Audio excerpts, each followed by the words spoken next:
every decision has consequences for our companies, for our teams, for our families, for our finance, for our, right? We cannot even quit job. I mean, right? Kind of, it's difficult to have these, right?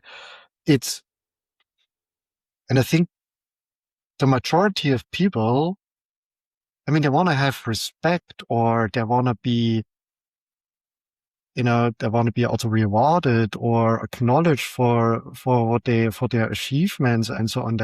This is what they want to have. They also want to, whatever the feeling that they learn or that they multiply their potentials, but always to a certain extent, right? Kind of, if really, if the sales number drops and the cost is going up and cash gets thin and other pressures come, right? It's so convenient to say, let's wait until the one at the top is deciding.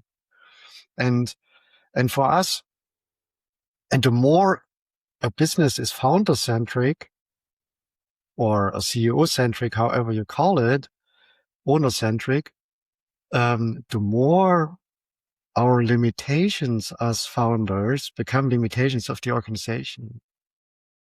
Hello and welcome back to another episode of Leading with Integrity. This week I'm joined by Frank Gessner. He is a veteran entrepreneur. He's been through many businesses. We'll hear a little bit about some of those. He's now an investor. He's a coach. He helps people find their North Star. He's got a whole bunch of frameworks that he uses, which we'll also be hearing about today. So we'll be talking about the role of values in your leadership, in your career journey, in your life a little bit as well. Some of the best practices for leaders, some of the mistakes and pitfalls to avoid.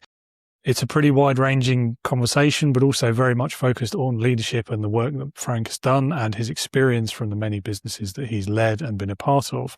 So it's a very valuable conversation for any new or aspiring leader, right the way through to a current CEO who's maybe struggling with some aspect of their company right now. Something for everyone in this episode, and Frank's an excellent guest. And I know you're going to love this conversation. As always, do listen to the end for more details about Frank and what he does, how to reach out to him, get in touch. All of those details will be in the show notes, and we'll go through it at the end of the episode as well.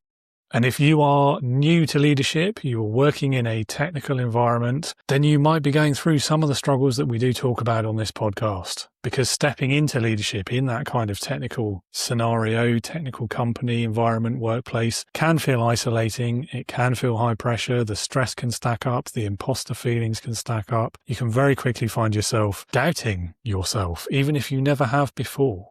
That transition, that moment of change from sole practitioner, the person who does the work, to the leader, the person who leads others doing that work, can be a real challenge to overcome.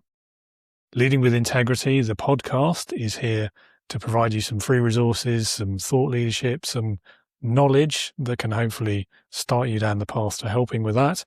And then a step beyond that is my Integrity Leaders community, which is purpose-built for new technical leaders like you. Is designed to surround you with shared experiences, practical guidance, a trusted network of peers, and much more besides, with the end goal of helping you grow into the confident, capable leader that you want to be, and doing so faster and preferably without losing a part of yourself in the process.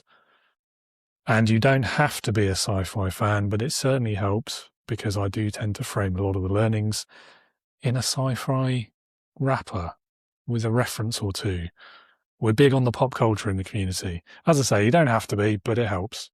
So if you are interested, do visit the website. It's leadingwithintegrity.co.uk. If you'd just like to learn more, have a look. Take the quiz perhaps. Download one of the free PDFs. Or take me up on the 2-week free trial that we have recently launched. And while you think about it, let's get on with this episode. I'll bring Frank into the virtual room right away.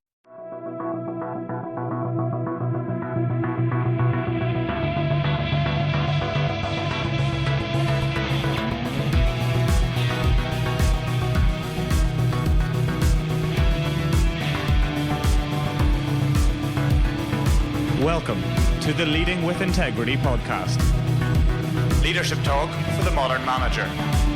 With your host, David Hatch. Frank, welcome to Leading with Integrity. It's lovely to have you on the show today. Thanks for having me. Looking forward, man. Yeah, me too. Me too. Well, to start us off, over to you really for a little bit. Tell us a bit about your story so far, who you are, what you do, why you do it. Well, I'm an entrepreneur building up companies for 3 decades now. It looks insane. Kind of 10 larger companies. The small ones not even counted. Jumping from industry to industry, from e-commerce, software to finance, HR, real estate, crypto. Right, still running 3 companies and also an investor.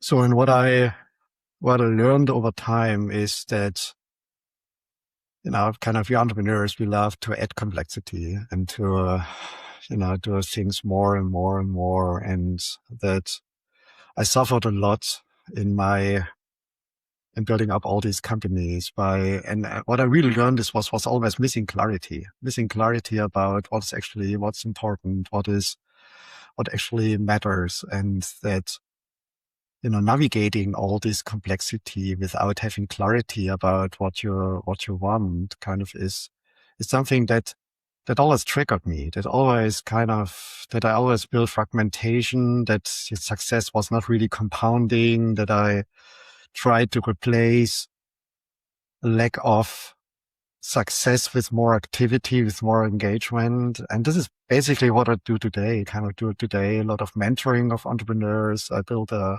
systems that help entrepreneurs kind of find this clarity, find decision filters. And I wish I would have had this when I was in my early stages of being an entrepreneur, which I hadn't. I feel like it's one of the great ironies of human nature, isn't it? This need to overcomplicate things and make them ever more complicated, even though we also as a group aren't great at dealing with complexity, and yet we still insist on creating it. It's a weird one. Right. Absolutely. Right. And we do it all the time, and especially entrepreneurs. Right. I think we have to have a certain higher level of ego just to keep going. Right. And my ego was also always my enemy. It's good that you have this big ego to say, you know what, you can win in whatever circumstance and market and country but on the other side, it also forces us to do things, kind of to add projects, to add, right? And I think good leadership is rather being clear and eliminating than adding, right? And subtracting is more important than adding, and it's also much harder than adding. Yeah, it is, especially when you're like the owner, founder, the entrepreneur, the person who had the idea, the ideas person, I suppose, because you get quite attached to some of those ideas, don't you? And you don't always want to let them go, or you want to play them out as far as you can and see if they'll work or not. And there's always just one more thing I need to try before I drop this thing. And yeah, it's a classic challenge, isn't it? Right. And of course, the ego of it as well. You don't want to let go of things that were your idea. That's right. Yeah, that's what I do today. Is there are 2 systems I use. One is LifePilot. It's kind of an inner leadership system that you found out what the hell, why I'm actually building up this company. What do I really want in life? How many entrepreneurs build up companies they hate, they don't like, right? So they started with something, then they had to pivot over time, and now they see themselves running a company. Whatever, they said, initially started whatever as a tech company, and now it becomes a consulting company or the way around. And I don't actually do this, right? How many entrepreneurs build up an awesome companies, but losing their health, losing their families, losing their community engagements and everything else, right? Kind of, and then 2 years later, even this has resulted into an outside success, like whatever, a good exit, right? They regret. Right. How many of us spend 60, 80 hours a week? And I have seen myself being in these shoes as well, right? And then at the end of the month, I see myself sitting on the couch and say, what have I really reached?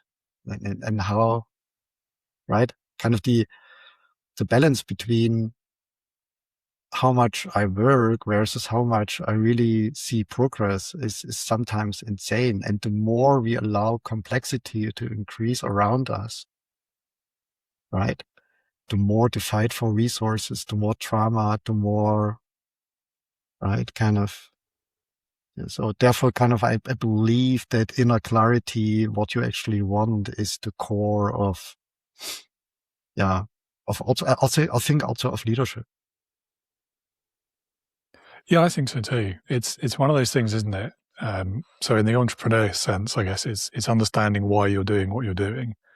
And I think you're right. I mean, I've worked for a few. I've certainly encountered a few others as well. Like they start the company for the wrong reason. So the classic one is to get rich quick, right? Right. They think they're going to be an overnight millionaire.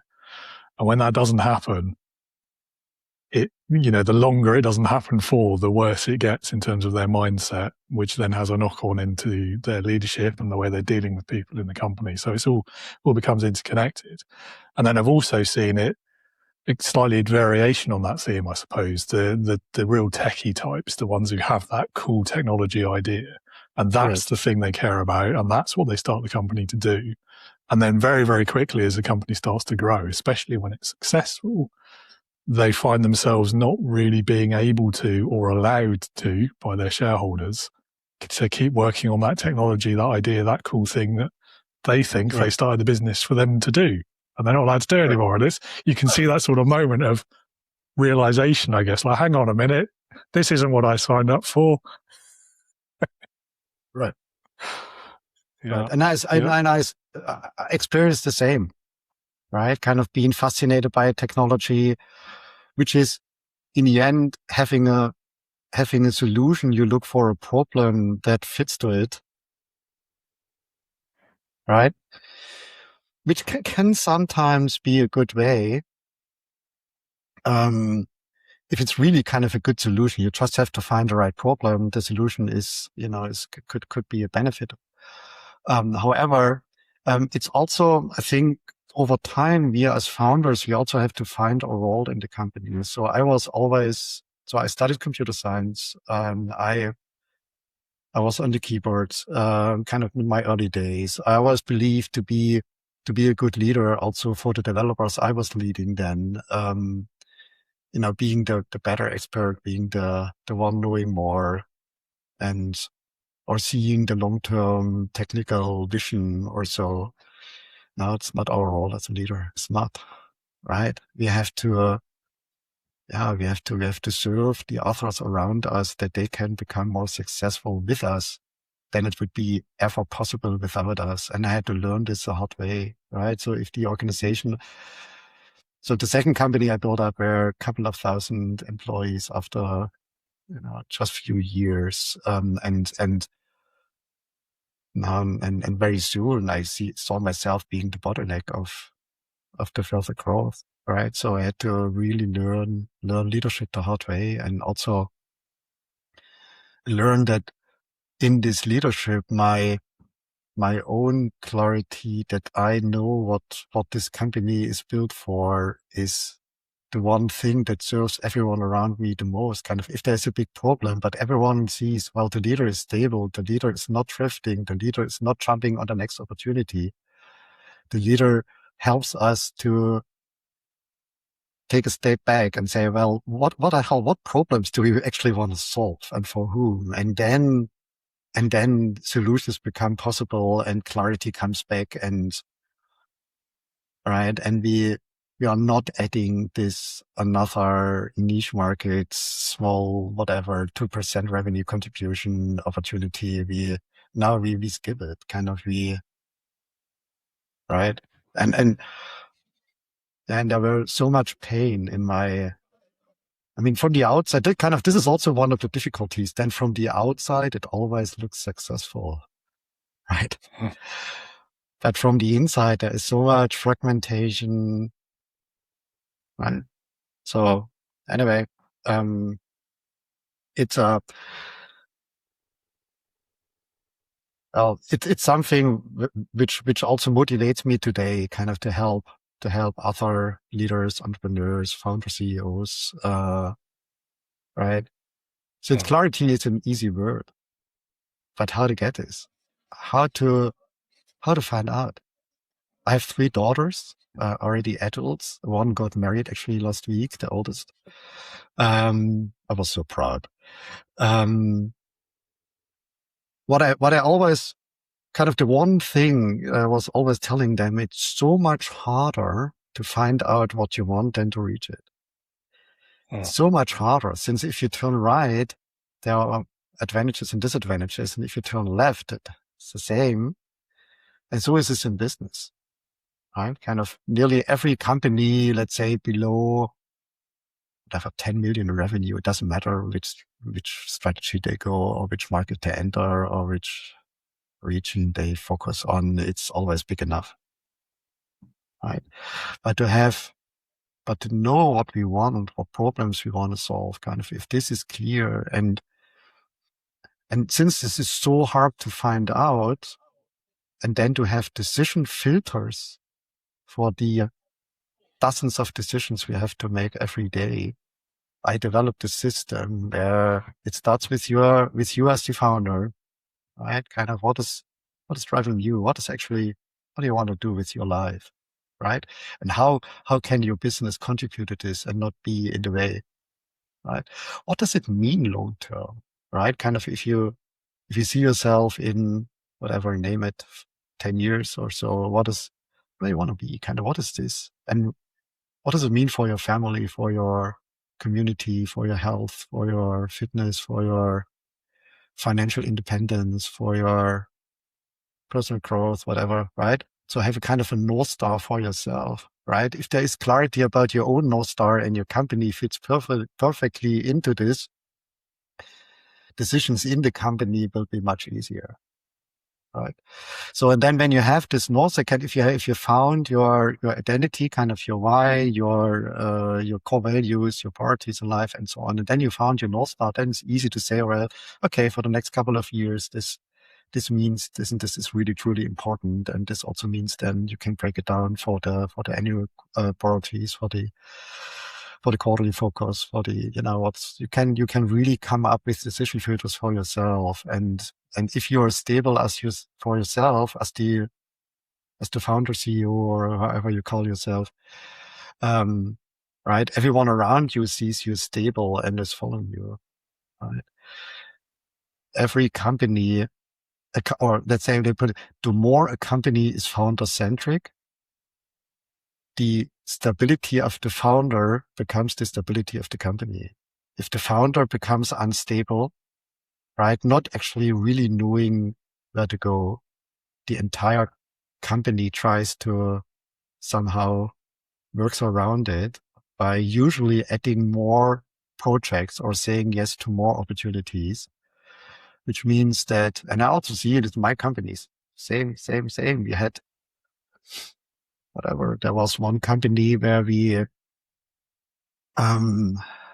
were working 2 years on an MVP, right? Since there was no real clarity which problems we actually want to solve with this, right? So money was running out.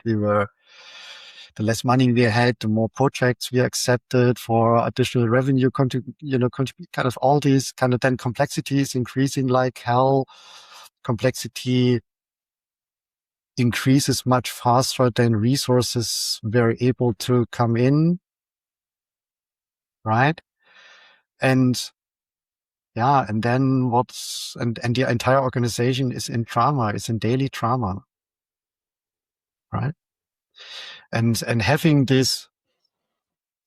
clarity is for me a key. So this is why I'm doing what I'm currently doing. Yeah, we'll come back to the word clarity in a little minute. But I want to pick up on this word stability, because I think first of all, there's a lot of familiar themes in what you've just talked about. I think, that taking on the extra projects, adding the complexity. I think anyone who's worked in a startup has experienced that. This question of stability, you're so right when you say those founder-led businesses, the stability of the founder is the stability of the business, 100%. I do think, though, there is this maybe over-reliance on stability in terms of an individual and their position, whether it's the founder or key people in the organization or just everyone. Like, we think a team that stays there for a long time, like longevity of employment with your business, is more stable somehow and better. In my experience, I mean, particularly these days, and in not just in the tech industry, but certainly that's maybe one of the clearest examples of it. Job turnover is faster, and that's normal. Like, compared to how it used to be 20 years ago, people change jobs every couple of years in some of those industries, and that's seen as not just normal, but a good thing, because they're going and they're getting wider experience. I do think with the founder, maybe we're looking at this in the wrong way when we look at stability. So one of the most successful business owners I've ever met, what he was really, really good at was that starting phase. So the idea, setting up the company, growing it to a certain number, maybe like 2 or 3 years in, and then saying, right, that's my bit. I'm not very good at the next bit, so I'm going to hand it over to someone else, and I'm going to go and start my next one. If you need me for anything like PR or supporting a project or anything like that, or some technical insight, you know how to find me. I'll be right back, and I'll maintain my shareholding as well. So, I'm not abandoning the business. I just know that I'm not very good at this next bit, so I'm going to hire someone else to do it instead. And I'm going to go and start my next one because I've got this other idea. And on paper, that would sound like quite unstable behavior and not very good for that business. Like, they would feel abandoned almost. But in practice, I mean, he made it work brilliantly. As I say, he's probably the most successful person I've ever met. But I won't drop his name because I think that's unfair on a lot of people. But I do think that, so there's something there, I think, around, and maybe this is the clarity that you're talking about of knowing yourself and knowing what you're good at and knowing when to let go, which a lot of founders, and we're back to ego again, aren't we? And not wanting to let go of things because it's your baby, in inverted commas. And you have this everywhere, right? Kind of I think in the early stage, in the seed stage, or in the, building up a company, until product market fit or until a certain revenue level or team size, which is usually kind of the first couple of years. Companies are by nature, founder-centric. And the founder is very often a type, in Bloom, which is an operating system for companies. It is called the visionary kind of, it's actually role defined for this, right? Kind of the one who is rather working on the company than in the company, having kind of the tech vision, the right. So, and many of and kind of your example, right, is what I really like is kind of there is clarity about, I'm really, really good in this phase of time, and I would get bored, or I'm not really the best one in the, in the scale up phase or in the mature phase. And he steps out. All right. It's not actually needed. There's not a requirement to step out if you realize for yourself, but you have to find another role in the leadership team for yourself.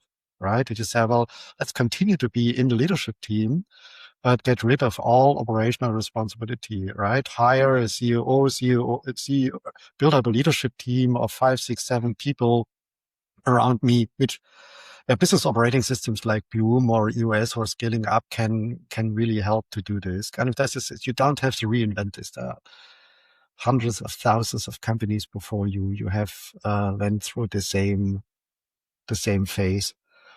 And I see this. I'm investing in companies for 30 years. I'm also a Bloom facilitator. I see so many companies, and I see this over and over and over again. Kind of, without this gorgeous founder, the company would not be that is today. Kind of congratulations and also big respect and thank you.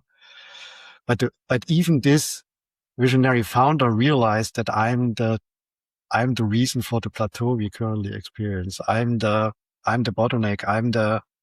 I'm much too operational. I'm not even able to fulfill on my visionary role, since I'm busy with budget, employee feedback, whatever, right? Kind of board meetings, the sales funnel optimization, whatever, this operational things that needs to be done. And usually I'm a typical visionary by nature. So, and, I also always had this role in companies. And when you understand this, you have clarity. This is what I wanted. This is what I have fun. This is what I'm really good at. Right. So today I'm the mentor of the CEOs of my companies.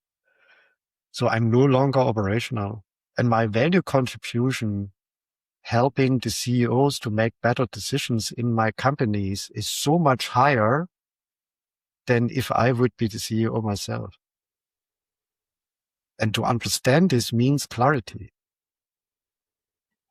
To try to ignore it and to compensate it with more activity and more engagement is usually what I see around me. It's that, I mean, we talk about self-awareness a lot in leadership. I think this is a really great example of it at like the top level of a business, which we maybe don't touch on so much. But like knowing yourself well enough to recognize these things is one thing. And then, as we've said, like being able to set aside the ego long enough to actually act on that knowledge, I think that's the real trick of it, isn't it? And I think that's why it's quite rare. Because as you say, I mean, these founder CEO people tend to have pretty high egos by necessity, because if they didn't, they wouldn't be founding businesses. They wouldn't be starting this. Right. They wouldn't have the confidence to go out and do that sort of thing in the first place. Right. So it is kind of a double-edged sword, I suppose. Right. So what I saw I'm now doing mentoring for 12 years of entrepreneurs, right? And this is kind of a typical situation, what we're currently speaking. So it's a founder-centric business. The founder is typically a visionary type of person. There is no major decision without his yes or no, right? The founder, she or he, sometimes it's also female, kind of, I don't wanna gender this, typically hate the role they see themselves. Kind of, they hate to be much too operational. They hate to be busy with things they know they're not good at.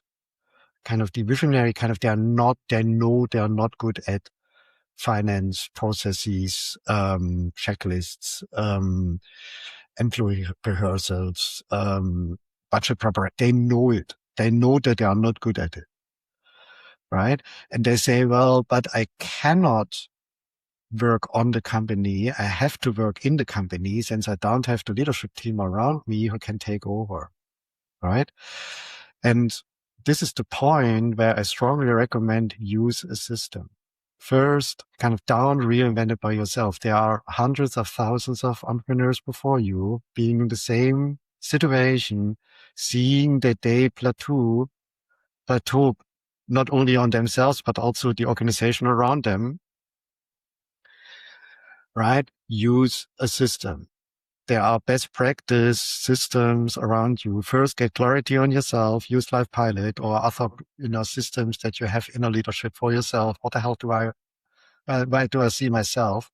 And second, for your company, use a system like Bloom or EOS or Scaling Up or others to build a leadership team around you. There are systems for it. Just kind of everyone is using engineering systems, sales systems, branding systems, pricing systems, kind of all these best practice procedures to get to level up and to learn from others, right? But they don't use systems for themselves, right? Or for the leadership.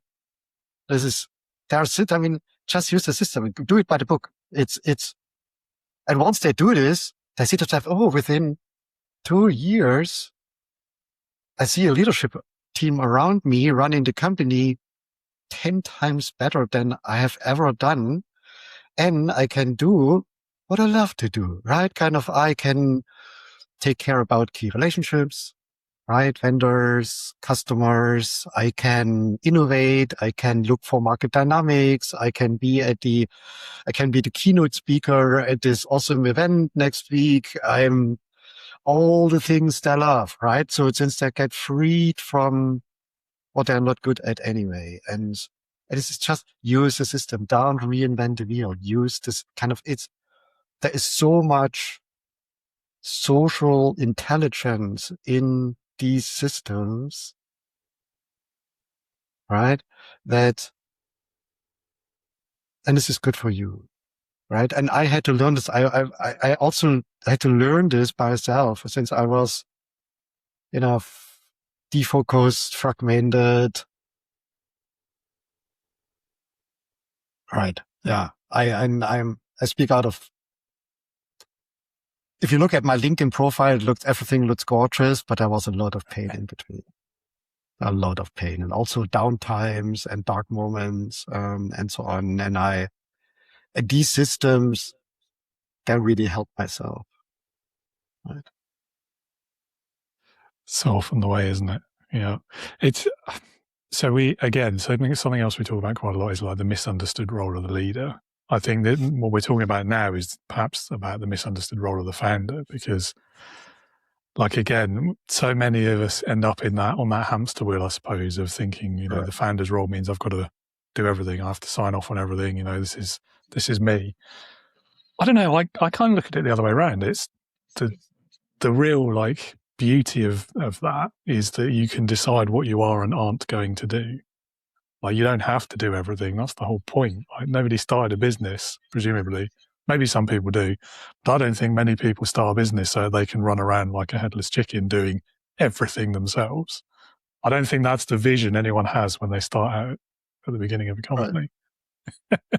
And yet they all fall into it. Maybe not all, but most fall into it, don't they? So I don't know. I think that freedom to choose is something that's not talked about enough. Like, it's downplayed too much. Anyway, yeah.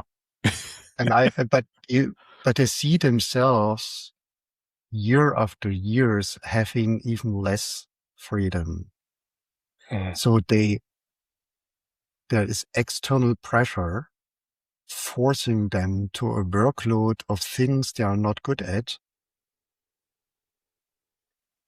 having less freedom than everyone they employ. So every team member, has more freedom than the founder. Since there's external pressure, right? So next month the salary has to be paid, or this product release was promised, and if we don't do this, we have a contractual obligation for, and all these, or the investors need to, and the shareholders, and all these. And from the outside, it looks like, oh, this is the one deciding. From the inside, it's, oh, there's more and more external pressure deciding for me. And then not seldom, this comes with health, with an health impact. Right? And how many of us leaders spend any time on thinking what we want? Right? What is actually good, or what is good for the company? I don't know many entrepreneurs who kind of block themselves not even 1 hour a week for just trying to figure out. They're just reacting. They're it's and it was the same with me. And the more projects we add, I remember a time, 2018, I was accidentally, it was not planned, I was running 4 companies at the same time, right? And then I'm a member of this gorgeous entrepreneurs organization, EO, which is really, I can really highly recommend this. Second best decision in my life to join this organization. However, I also at the same time became president of EO Berlin. So this was like running a 5th company, right? From the outside, this looks impressive, how to manage this, and nothing really broke, but nothing really was compounding in its success either, right? It was, nothing really reached its full potential. So, and having clarity, what is actually what I want, right? And this was the time where I started with LifePilot and said, this is what I want. And I made a conscious decision out of all these, what is my North Star? What is my role in my family? What is, what type of, what daddy do I want to become when my kids become adults, right? And all these questions, right? This helped me, for example, to make a decision to become non-executive, right? So that I'm no longer CEO of any of these companies or not only any new company. And having this inner clarity brings stability, and stability compounds success, right? It's not a kind of what I had to learn is that, we speak about personal growth or becoming a better version of ourselves or becoming better leaders and so on. And clarity definitely helps with this, but it's not what I mean. I mean that it's a precondition for kind of, if you don't have inner clarity, how will you lead someone effectively, right? How can you be good at getting rid of projects instead of adding new projects? Right. Anyway, that's 30 years experience, which lets me look like an old man. Surely not. No, I mean, I was going to say, most of us struggle to run one company. So, I mean, huge respect for even attempting to do 4 or 5 at once. But yeah, but it's interesting. So, I mean, my next question is going to be about your point of realization between that outer success and the internal work. But I think you've already just answered it. I mean, guessing that was the moment you made that realization. So I guess what I would ask instead is what does it actually mean for a leader to follow that inner compass and set aside all of these other things we've been talking about, like the external perception, the founder's ego, the vaguely often defined success, and actually just follow like your inner compass, what's good for you, what you need. So what I try to help in my mentoring or when I work with companies or other entrepreneurs is having that. It's I believe it's literally impossible to sit on your couch to think about all the stuff and then to say, now I know my purpose in life, I know my core values, I know my North Star in life and how to break this down for the whatever foreseeable and near-term future. And then what is my kind of, I don't think that's possible since our brains are much too busy for this and we cannot do a meditation retreat for 6 months in order to figure this out, right? Just use the systems available. These systems force you to answer a couple of questions, right? You answer this couple of questions, you get a first version. These are really my core values. These are not the core values I should have. These are really my core values. This is my priorities in life. Is my family more important than financial independence? Yes or no? Is my health more important than my family? Is my whatever kind of answer a couple of these questions. What is actually giving me energy? Right? What is, the more I do it, the more energy I get. Instead of the more I do it, the more vacation I need. Kind of now, what gives me energy? What is my purpose in life? What is driving me? Right? What version of myself do I want to become? Right? Do I want to become a charismatic leader? Do I want to become kind of the inner peace, Buddha-like, whatever? Do I want to become how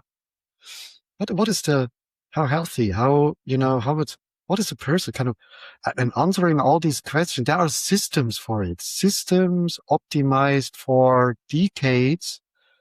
LifePilot is, so many people worked on LifePilot so that the questions get easier and easier and easier to answer. There is even an app around it. have a couple of hours, just follow the process and you get clarity. And once you have clarity for yourself, just use the system. I mean, who would now try to invent a new sales system? I mean, there are so many sales systems out there, right? Kind of just take one and implement it. And once it's running well, maybe you customize it a little bit, but you will not, who would now invent a new engineering system, right? For whatever production or software development, right? Kind of these systems are available. Just use systems, right? There is so much intelligence from thousands of people who have already worked on this and made the systems better and better and better, right? And then, so with LifePilot, for example, you get a so-called flight plan, a founder's five kind of, you have a flight plan, and this flight plan gives you decision filters. We founders, we make dozens of decisions every single day, right? Small decisions, but also very, very big decisions and many of these decisions have long-term impact. And how can you make these decisions without having any guidance, any, kind of, you need some, it's not a matter of intelligence or a matter of, getting more motivation. No, it's not a lack of motivation. It's a lack of clarity. And clarity is like a muscle. It's like something you can just train with. And we speak about a couple of hours, right? Kind of, we don't speak about, going into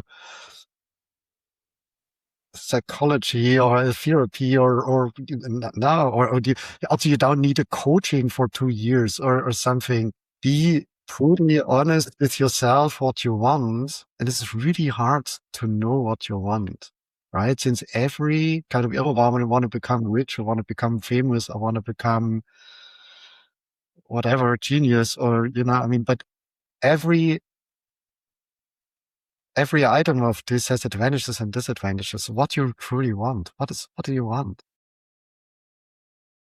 And once you know this, doors get open, you meet someone, you read something pops up in YouTube, you get faster to it as you can ever believe, right? And once you have your inner leadership, right, with LifePilot or others, you can use systems in your company, operating systems in your company, how to do meetings, how to align, how to prioritize, how to execute, right? Very important, how to simplify your business. All successful business models are simple business models. We try to increase complexity. Now the small things is to decrease the complexity.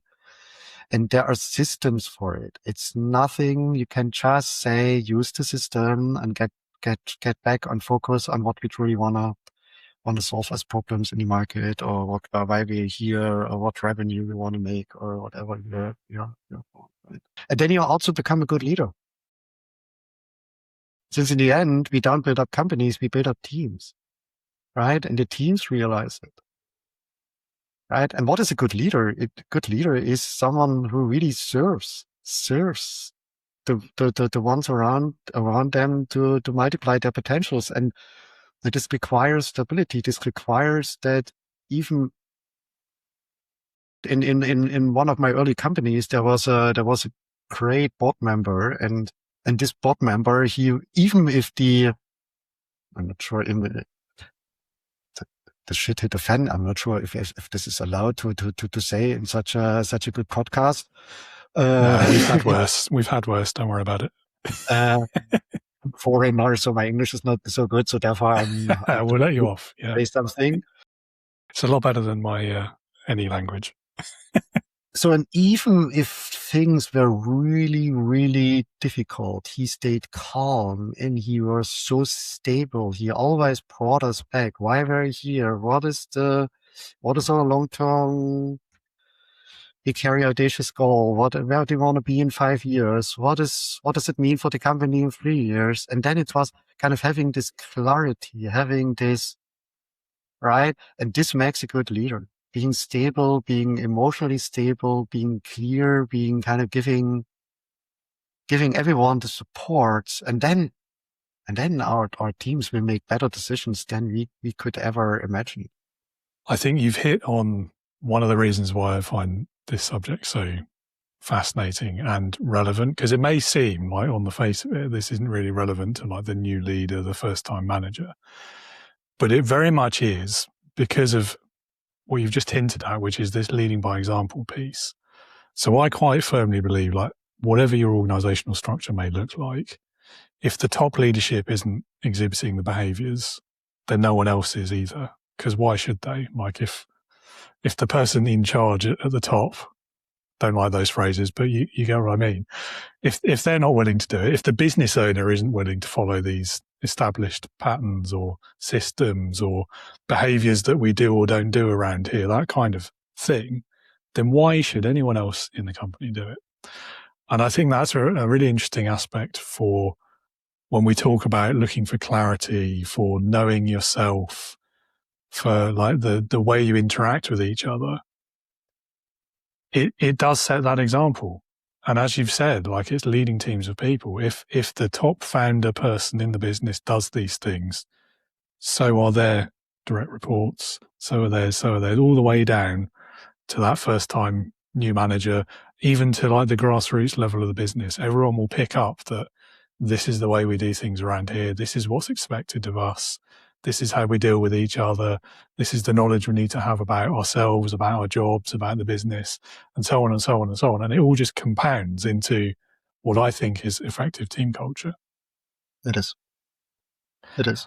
And don't reinvent it, just use systems to figure this out. It's the effort is a fraction of what you think.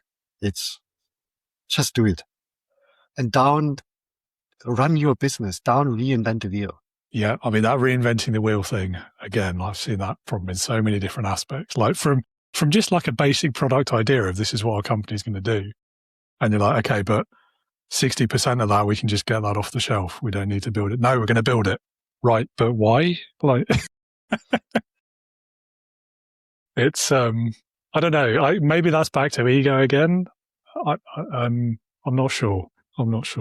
Yeah, I think it's a part of ego. Yeah. I think, yes. I was all my career, I was always believing that I'm the smartest in the room. If there's one person intelligent on this planet, it's me. If there's one person who can really understand the market or the technique or the product or the whatever, right? Kind of, it's me. So I have to tell the other how to do this and to, or show by example, and then they will learn from it. It's so damn stupid. That's not my role as the leader, and it's putting me into a bottleneck position since it's super convenient for everyone around me, right? Kind of, if there's a big problem, call Frank, right? It's super easy for everyone around me.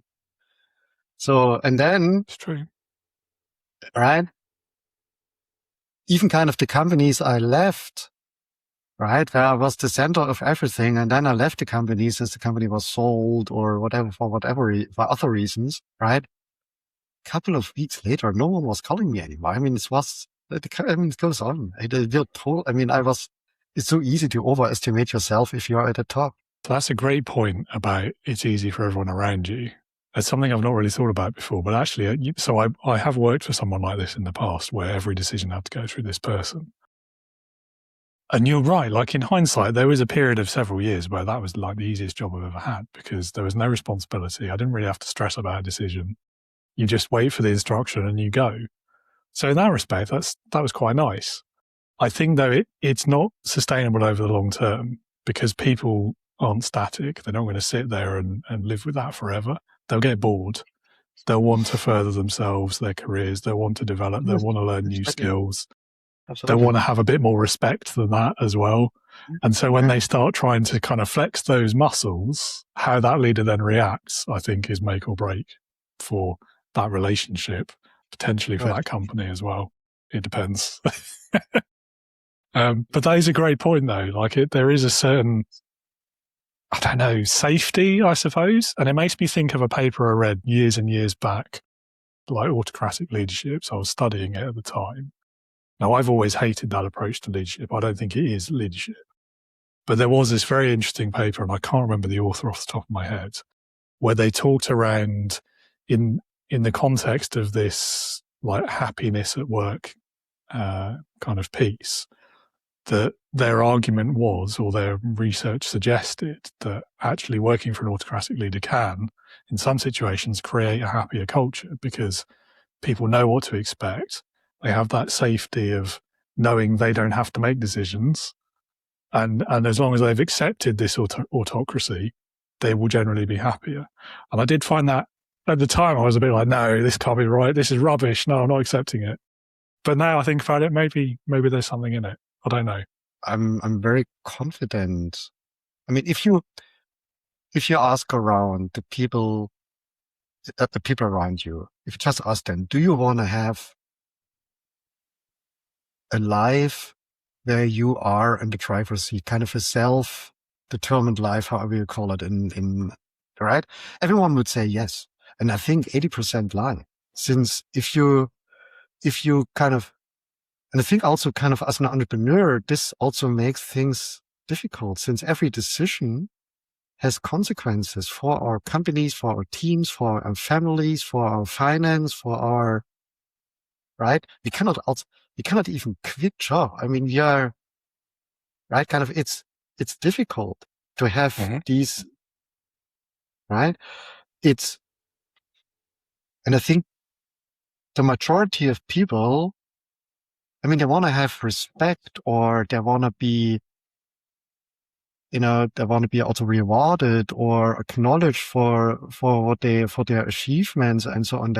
This is what they want to have. They also want to, whatever the feeling that they learn or that they multiply their potentials, but always to a certain extent, right? Kind of, if really, if the sales number drops and the cost is going up and cash gets thin and other pressures come, right? It's so convenient to say, let's wait until the one at the top is deciding. And for us, and the more a business is founder-centric or a CEO-centric, however you call it, owner-centric, the more our limitations as founders become limitations of the organization. Right? Kind of everyone, I mean, I'm really good in certain things and I'm not so good in other things. And I have limitations in more things than I'm willing to accept, but it's true, right? So therefore kind of systems like Bloom, what I first built is a strong leadership team. And as you said, kind of is, if the leadership team is not working well together, you can throw money on a company, or you can give them resources, and it will not thrive. It will not scale, right? So you have to kind of, and they're simple. I mean, there's simple systems on it. Kind of, so for example, I only invest in companies. I'm investing in companies for 30 years, or 97, almost 29 years. I'm investing in companies. So I'm only investing in companies where the companies is either using already in business operating system or are willing to introduce business operating system. Since then, the relationships gets elevated within the team. The strategy becomes obvious. There is alignment, prioritization, energy, right? How many companies you see there? Everyone is super busy and is working on interesting, good projects, but the energy is going in whatever direction, right? Kind of where nothing is really aligned, and it starts with the founder. It starts with the leadership team. If the leadership team is not setting focus, right? Complexity is going up. Is it kind of it's you see kind of this is always comes back to this to the hard lessons learned that all through it's hard, but clarity is a must. I'm not sure about that 80% number though. I don't know. I feel like context has a lot of a role to play in that. I think where they are in their career journey as well, what the business is like, what that founder owner type is like as well. These things aren't all created equal. I don't know. So how do you think that's been affected? Like in the recent years, things like COVID and the Great Resignation and this kind of this whole sort of purpose-driven career movement where we're seeing, arguably, whether you believe the research or not is a different question, but the newer generations, as they're entering the workplace, they care about things other than what we might have done in their place. So it's not just about the paycheck anymore. It's now about fulfilling places to work. It's about believing in the mission of the company. It's about doing work that they believe in, that they like, that they enjoy. It's a lot more important than it has been for any previous generation. So how do you see those two things aligning? Do you want to change your 80% number, or? I would wish that I could change the number, but I can't. Fair enough. Yeah. No, I don't see this. So for example, if you work if you're an entrepreneur, if you're a freelancer, if you don't have a boss, you obviously have much more impact or more impact of your own decisions have impact on your life, right? If you're employed, if you work for someone else, if you're part of a team and you cannot fully decide, and I think I don't know the ratio between employed and freelancers. I don't know. I think it's 90-10 or so. I don't know what is the official statistic. But even in addition to this,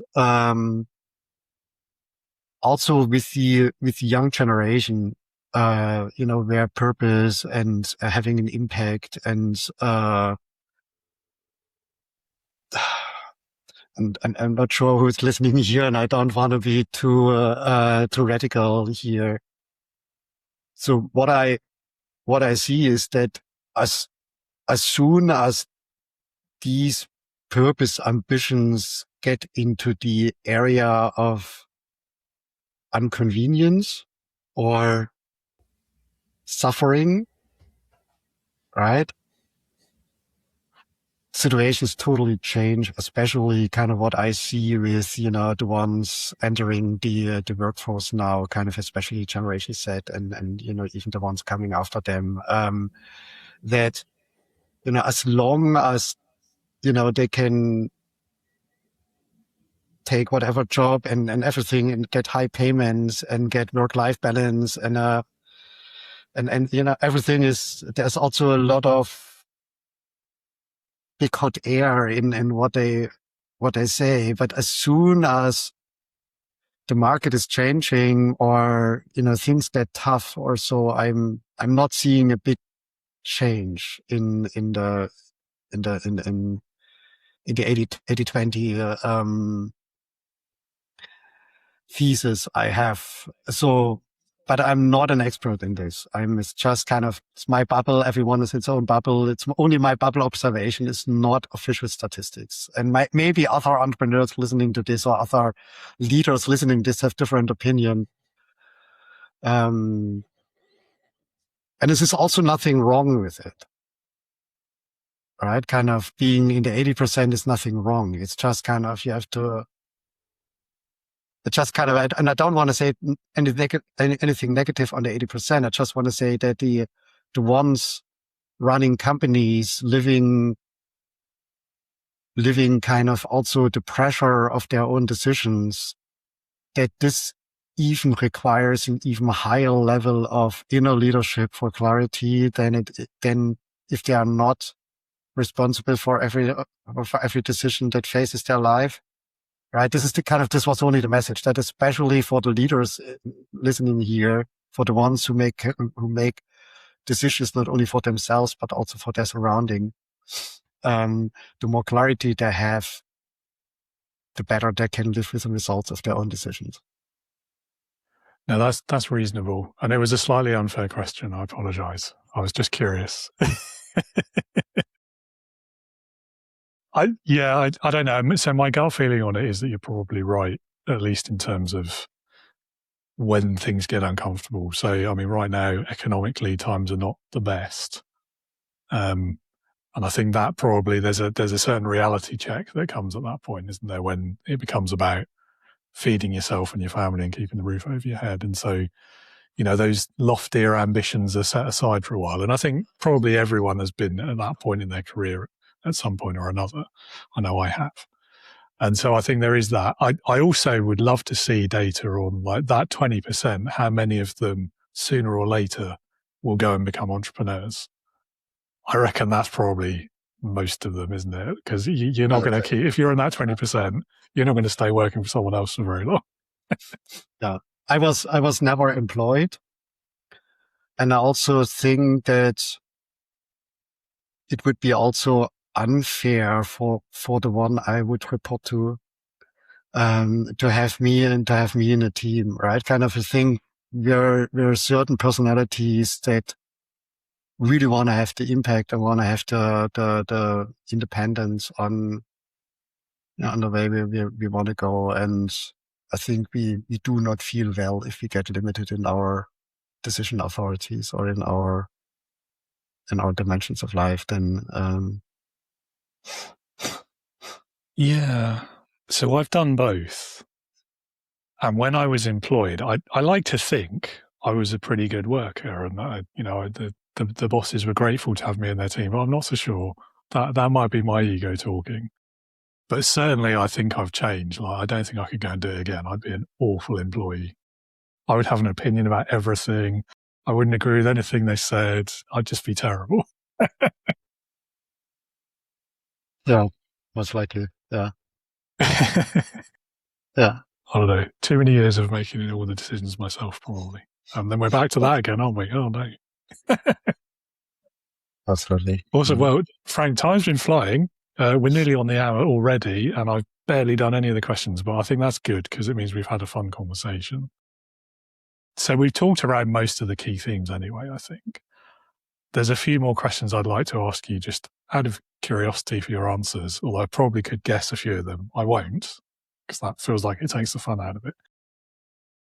But if we haven't already covered this, and feel free to say if we have, what would you say is the most important leadership lesson that you've learned from your whole career so far? So the most important leadership lesson is that I had to stop being the better expert or the better whatever solution provider or thinker or the cleverest in the room, that my role is purely to serve the ones around me, to be more successful or to win more with my leadership than it would be possible without my leadership, right? How many say, well, I'm good in my job all through I report to this or this and this boss, right? And kind of the typical dimishers, right? And I think being a multiplier in a team requires, or being a multiplier as a leader, kind of really truly serve a servant leader, kind of as you might call it, and see also yourself as serving as a leader, right? A precondition for this is stability, right? And you only get this stability when you're clear about, what the hell do we want to reach here as a team, or as a company, as an organization, where do I want to be for myself here? And the more clear you are and figuring all this out is so fucking hard. So just use the systems available and do it. As you would do it for all the other areas of your company, for marketing, for sales, for engineering, for everything, kind of this. And we said this already. So, but this my biggest learning. Don't be the one telling, be the one, right? Everyone wants to follow. Yeah. I think I haven't said it already, but it very much hits one of, if not the biggest myth of leadership, which I'm often known to complain about. But it's this misconception that leadership means having all the answers, knowing all the things. Yeah. And first of all, it's impossible. Nobody can do that. Second of all, it misunderstands the role of a leader, as you've just described. And then thirdly, as we've talked about earlier, you're placing so much pressure and stress on your own shoulders when you believe that about leadership, that it leads to all these health outcomes that you talked about earlier as well, and ultimately the failure of the team, failure of leadership. So yeah, a really good lesson, and thank you for repeating it. And I think maybe this leads us into the next question too, which is, what do you think is the most common mistake that a new leader will make, and how could they avoid it? Well, new leaders are often scared, that they, cannot fulfill on the role or so. And what I often see is a compensation of this by more activity. So they attend more meetings, they are more available, they respond to more emails, they compensate this kind of lack of confidence in leadership with more availability, more engagement, so to speak. Right. And this puts them not only under pressure, but also it's not really multiplying the potential of their teammates. It's rather kind of supporting them than truly serving them. Right. And there's a big difference in this, right? Kind of if I'm a good leader, I really give them direction. I really give them the big why. I really give them clarity about what we want. I really help them to think, help them to grow, help them to multiply potentials they might not even see in themselves, but I see it and I help them to live up with this. And that's my role as a leader. Kind of, it's a lot of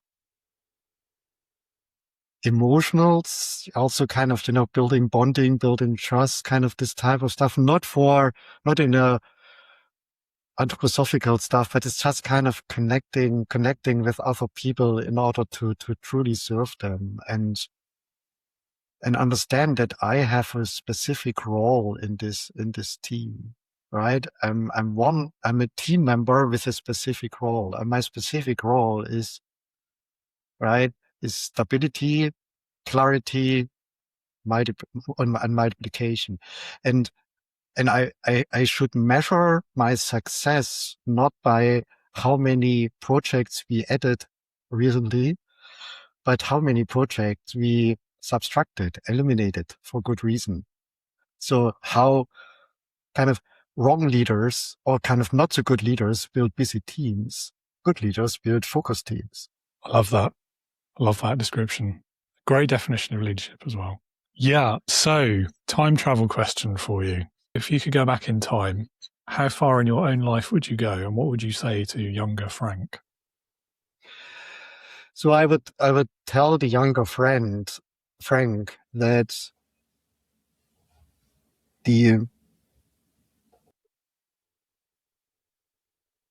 that I should really also find focus for myself, more focus. I was always jumping on too many opportunities. I said rather yes. If something came up, then I said no. Out of curiosity, also kind of the ego topic we had, right? I have no idea how to do this. I'm confident that I will figure out on the way, and we will somehow get it done. And I also would tell him that ambition, and I was always ambitioned, and I love to be ambition. Ambition does not mean more. Ambition means less. Right? Why do I run this company? Why do I spend so many hours every day on this project? What is actually what I want to reach? Right? What is driving me? What is in for me? Right? So for example, what I currently do is kind of with all this mentoring and LifePilot and Bloom and so on. I understood that my purpose in life is having a positive impact on myself, kind of growing, learning, living a healthy life, and on everyone around me. Right? And when we, David, we speak with other, and when you said, I spoke with this Frank and I grew a millimeter on this, or right, kind of, I'm happy, right? Kind of, or it could be also whatever, it could be the Uber driver or the woman selling flowers at the train station. So I give her a smile. Kind of this gives me energy, right? Having an impact on a leadership team and where everyone has innerly quit already and I see them smiling again. This gives me energy and I can do this 24/7, right? Kind of, I understand I have clarity about what gives me more energy. And with this clarity, I can work. I don't believe in work-life balance. I don't even know what the terms means,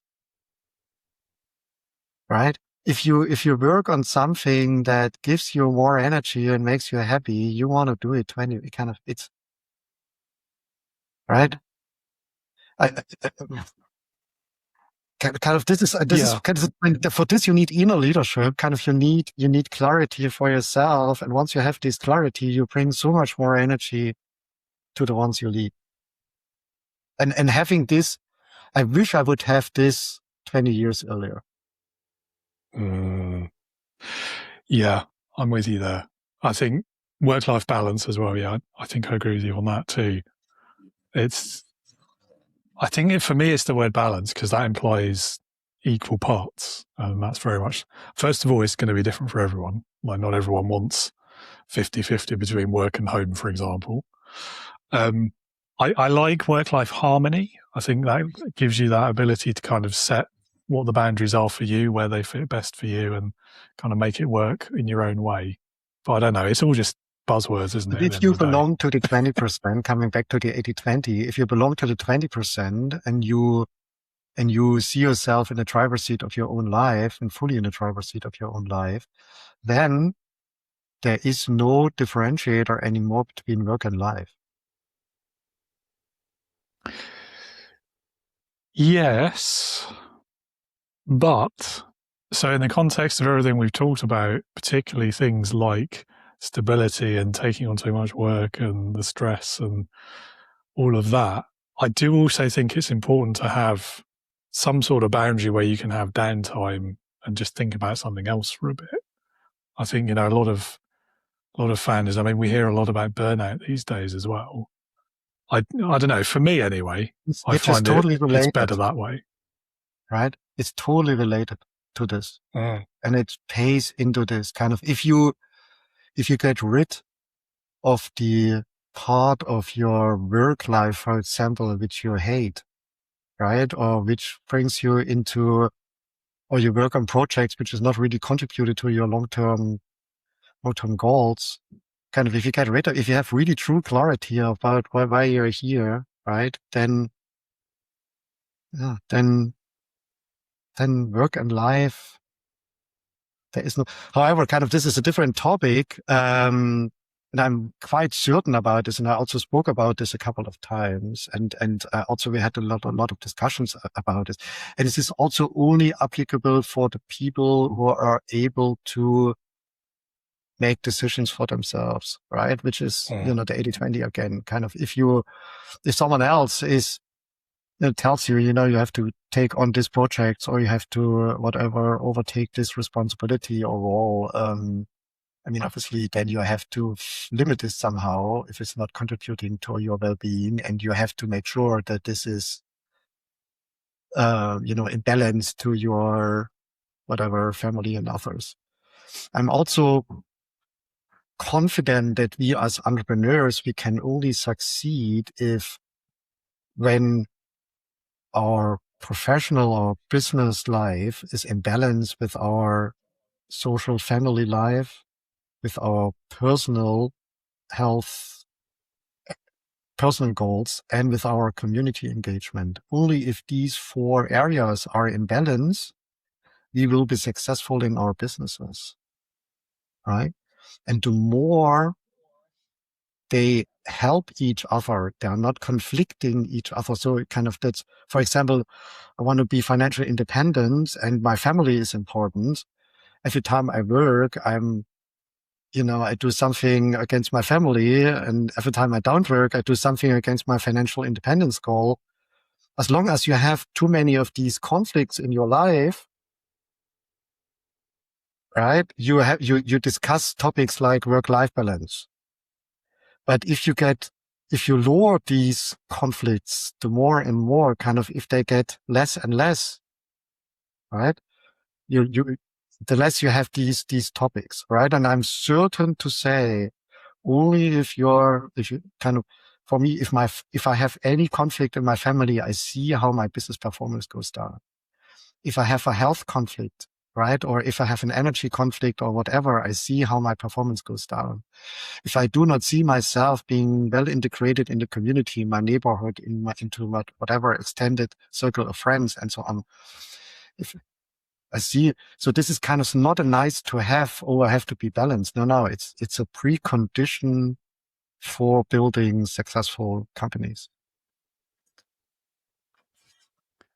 Yeah, I think we're on the same page. Yeah. You've explained it a lot better than I could, though. Awesome. Well, Frank, one question left. It's my favorite one, though. It's leadership heroes. Leadership heroes. So if you had to pick one person, but it can be anyone you could think of, so they could be alive or dead, past or present, real or even fictitious, if you wish. But this person should be someone who, in your opinion, perfectly embodies leadership. So who is it going to be for you and why? I would pick Obi-Wan Kenobi. Since kind of he always saw the big picture. He was a truly good leader. He was warm-hearted, right? But he was a true multiplier of the capabilities around him. And he was part of the system. I would pick Obi-Wan Kenobi. I love that answer. I can't believe we've never had that answer before either. Like, it's obvious, isn't it? Brilliant. Yeah. I mean, nothing else to say. You win. End of competition. Everyone else loses. The end. Yeah. No, he's a great character as well. Such a good character. I don't know. We could really nerd out on Star Wars there, like who's the greatest Jedi of all time and all that sort of stuff. Probably nobody wants to hear that. Well, tough. We're going to do it. No, I'm kidding. Well done, Frank, for a great answer to that question. And thank you so much for being with us today. I'm going to ask you one other small question, which is, if anyone else in the audience would like to learn more about you, perhaps get in touch, or maybe they're a struggling entrepreneur who could benefit from working with you, where can they go to find out more? So, I mean, you could surely find me on LinkedIn, Frank Gessner, but also if you want to learn more about inner leadership, go on life-pilot.org. There's an app. You can just get started.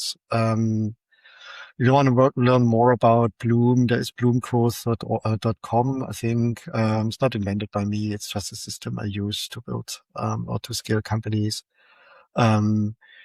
And yeah, just reach out. Happy to chat with you if you listen to me wherever you are in the world. Well, I will put some of those links down in the show notes for everyone as well, so they can find it easily. And that's all we've got time for. Thank you again so much for being with us, and have a great rest of your day. Thank you, David. Really, really fun. Frank, thanks for your time and for being so open with your experiences there. Some really insightful stuff that I'm sure everyone in the audience will have benefited from hearing or watching or both.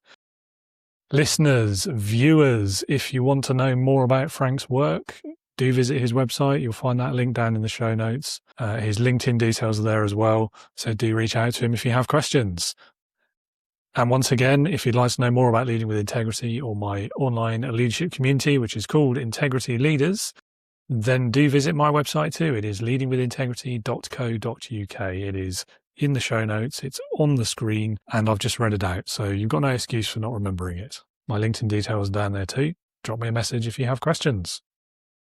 That's all for this week. Next time on the show, we're taking a slightly different direction. We'll be talking about health in the workplace, specifically nutritional and gut health, the impacts those can have on your life and career, what workplaces can be doing, what leaders can be doing to better facilitate better health for their people. And of course, the usual leadership conversations and lessons too. My guest for that will be gut health and nutritional expert Amanda Whitehead. So a bit different, but extremely interesting conversation, that one. So don't miss that. Hope to see you or hear you. Wait, no. Hope you'll see or hear me, or both, next week. And until then, as always, be a leader, not a boss.